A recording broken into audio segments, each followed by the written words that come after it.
After however many years, we finally get to see Rocks D Xebec. Hello, how's it going everyone? This week we have another great chapter of One Piece. But before we begin, make sure to like the video and subscribe to my channel. Now without further ado, let's get right into it. First of course, we have the cover story for this week, where we see Yamato and the gang visiting a certain grave in Ringo. And curiously, it is stated that this grave belongs to a hero of Wano who was born in the West Blue and raised in Ringo. Honestly, no matter how hard I think about it, I can't really figure out who this grave might belong to. So I guess we will just have to wait and find out in a future chapter. And with that, let's move on to the main chapter. We start off this week's chapter by continuing where we left off in the last chapter with the flashback of Loki's childhood, where we see that a lot of misfortune befell Elbaf right after his birth, including some of which we already knew, with Big Mom going on a rampage and killing Beard Fall Yoral, as well as some other things that we didn't know, such as horrible weather, as well as a famine that spread through Elbaf and caused the citizens of Elbaf to starve. And meanwhile, the queen continued to attribute everything to the accursed prince Loki,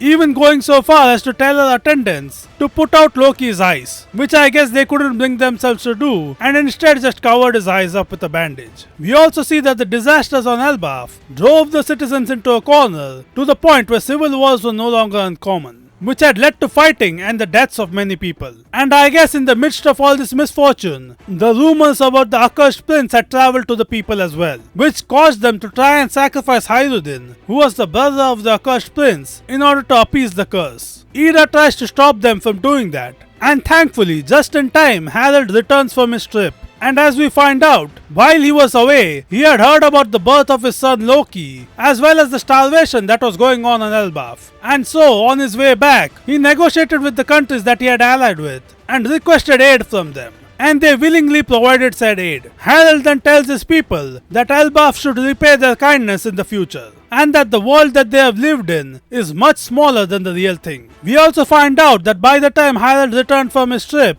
the queen had already passed away, and that she had continued to blame all the misfortunes on Loki until her very last breath. Harold is happy to meet his son Loki, but by this point, Loki had already abandoned any hope for love. And meanwhile, the attendants also hide the truth from Harold about the condition of Loki's eyes, as well as the reason for the bruises that he has. And we find out that Harold was too busy to actually raise Loki, because not only did he have to rebuild the shattered country, but he also had to constantly go out on foreign trips. As a result, he left Loki in the care of his regent, who also happened to be Queen Estrid's older brother, and seemed to share her sentiments. Meanwhile, we also see that Ida has apparently created a bar, which I guess confirms that she is in fact the one that owns the bar, where we saw Kowloon in the beginning of the Elbaf arc. Then we skip over a few years to 56 years ago, where we find out that apparently Harold had stuck into the reverie, but he was not able to convince the council, and was only able to escape because of a certain murder that had occurred, which based on the ending of the chapter might be referring to the murder of the admiral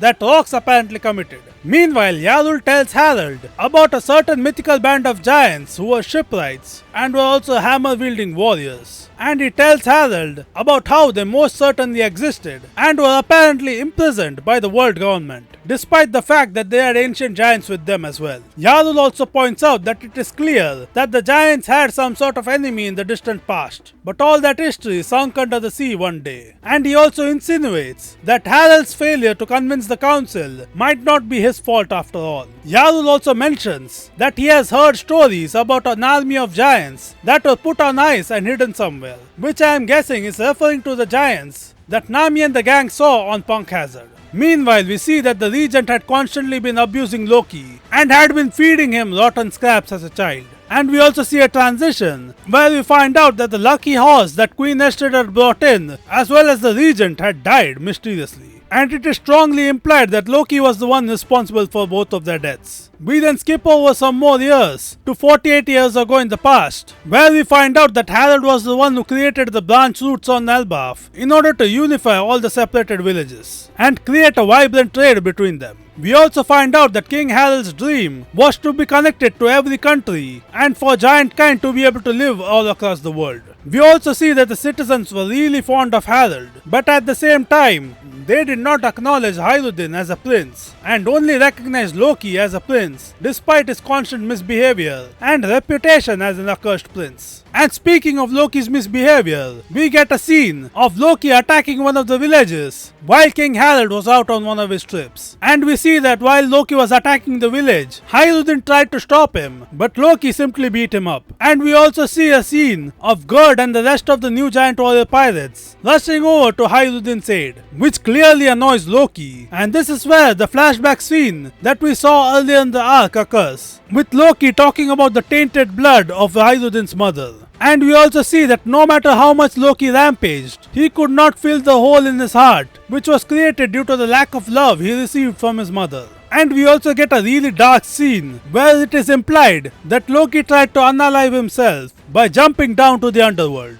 But unfortunately for him, due to his tough body, he wasn't even able to die. And right at that moment, a mountain in the distance is sliced in half, and we see that some people have arrived on Elbaf. And these people are none other than a young Golden Lion Shiki, a young Whitebeard, a young Bakin, and a young version of Rocks D Xebec himself. And this is where we find out that most likely the murder that was referred to earlier was Rocks killing an admiral. And apparently at that time, Rocks had also met with Harald. And that is why he had now come to Elbaf in order to meet with him. And we also find out that the government had placed a heavy bounty on Xebec's head for killing the admiral. And finally, we also get a confirmation that Rocks is in fact the father of Blackbeard. And with that, the chapter ends. All in all, this was a great chapter of One Piece, where we found out some very interesting information, such as just how successful Harald had been in his endeavors to unify Elbaf, as well as in his quest to forge relationships with other countries. And not only that, we also got some more insight into Loki's childhood, and how he came to be the person he is now, as well as expanding on his relationship with Hiruddin. On top of that, we found out that Yarul apparently has some idea about the possible historical enmity between Elbaf and the world government. And we also finally got some insight into the giants that we saw frozen in ice on Punk Hazard. And last but not least, after however many years, we are finally properly introduced to Rocks D Xebec, as well as getting a confirmation that he is in fact the father of Blackbeard, as a lot of people in the fanbase had hypothesized. And with that, I am really looking forward to what will happen in the next chapter. So I guess I will see you whenever that comes out. Once again, make sure to like the video and subscribe to my channel. Bye bye.